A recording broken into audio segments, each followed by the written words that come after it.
Tap dance, one of America's major contributions to the world of percussive dance.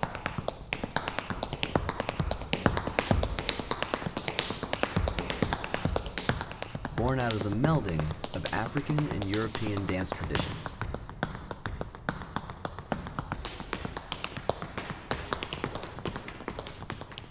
There's so many variations within tap dance. As many approaches as there have been tap dancers. And there have been a lot. Since its birth, over 125 years ago, tap dance has grown up in the world of American popular entertainment. From minstrel shows and vaudeville, to nightclubs, musical theater, and movie musicals, tap dance has held a featured role. And your approach depends on when in the history's lineage you decide to connect.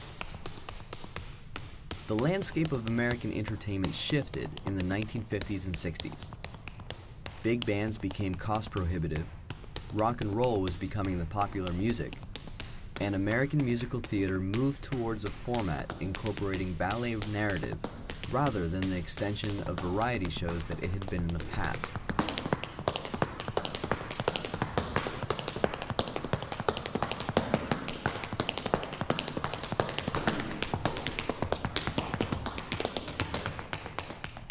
All these factors pushed tap dance to the fringes of the entertainment world. Tap dance still existed, there were dancers, but it was outside of the popular discourse. There were fewer and fewer places to dance, and very little need for new tap dancers.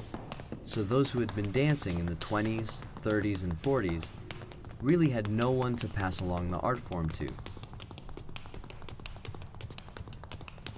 In the 1970s, a multifaceted resurgence began. Modern dancers became interested in the older tap dancers, drawing them out of retirement to teach. Grassroots organized tap festivals began to spring up, featuring the older tap dancers teaching the technique and the history of the craft. Older dancers also came out of retirement to perform, with groups such as the Copacetics and the Original Hoofers traveling the world.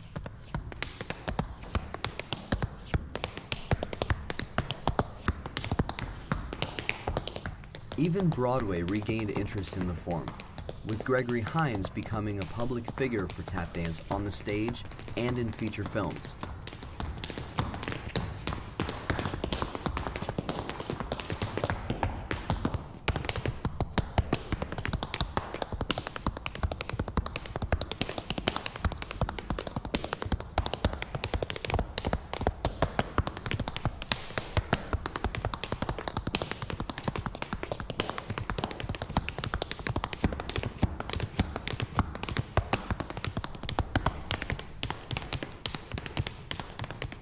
Since then, the resurgence has spawned more popular interest, with Savion Glover at the nexus of the craft. Considered the quintessential tap dancer, Glover presents the form as a pure musician.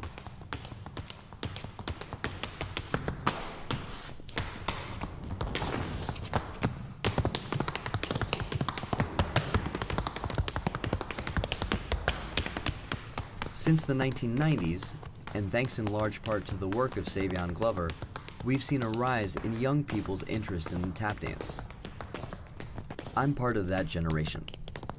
Today, as we begin to rediscover the craft, we continue to look back and take examples of what tap dance was from past generations, at the same time discovering our own unique approaches.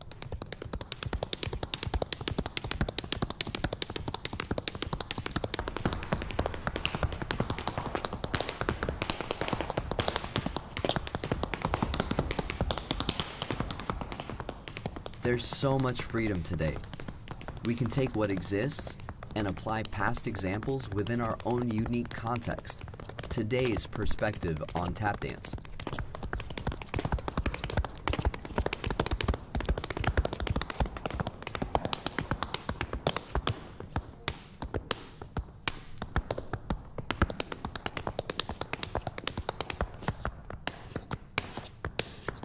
It all really boils down to two pieces of metal on a leather-soled shoe. The wood to dance on, an audience to watch and listen, and something to say. It's the balancing of these elements that is a tap dancer's craft work.